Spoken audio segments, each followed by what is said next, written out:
Welcome back to Notion Press at New Delhi world book fair 2026।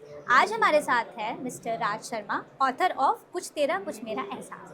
तो sir, आपने book किससे प्रेरित होकर लिखी है? जीवन की सभी घटित घटनाओं से लेकर प्रेरित प्रेरणा मिली हम्म, और लिखने का तो था कि कुछ लिखना है। तो शुरुआत इस तरह हुई। पहली कविता लिखी कि मैं एक किताब लिखूं। उसके बाद कविताओं का संकलन बढ़ता गया। तो फिर आपके माध्यम से और नौशन प्रेस के माध्यम से ये पहली किताब मेरी बाजार में। कितना टाइम लगा आपको ये किताब लिखने में? मान के चलें कि अलग अलग घटनाओं से प्रेरणा लेकर समय के साथ लिखी, लेकिन अगर संकलन किया तो उसमें 2-3 महीने का समय लगा। 2-3 महीने में आपने एक पूरी जी किताब जी लिख दी है।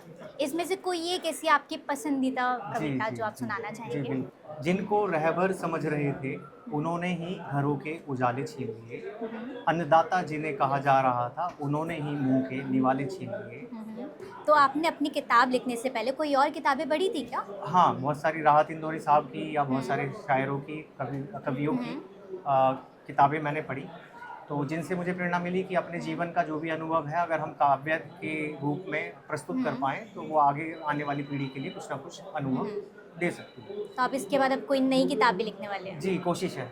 हम्म। जी, कोशिश है, तो अवश्य। Sir, before we end the interview, जी। हम कोई एक मैसेज जो आप व्यूअर्स को देना चाहते हो अपनी किताब के बारे में? हाँ, किताब के बारे में तो यही कहूँगा कि आप पहले पढ़िए, अनुभव लीजिए। आपको कुछ भी पसंद आता है तो आप किसी भी माध्यम से मुझसे संपर्क कर सकते हैं। और मैं साथ में नौशन प्रेस का धन्यवाद देना चाहूँगा कि उनके माध्यम से मुझे ये किताब को बाज़ार में लाने में सफलता प्राप्त हुई।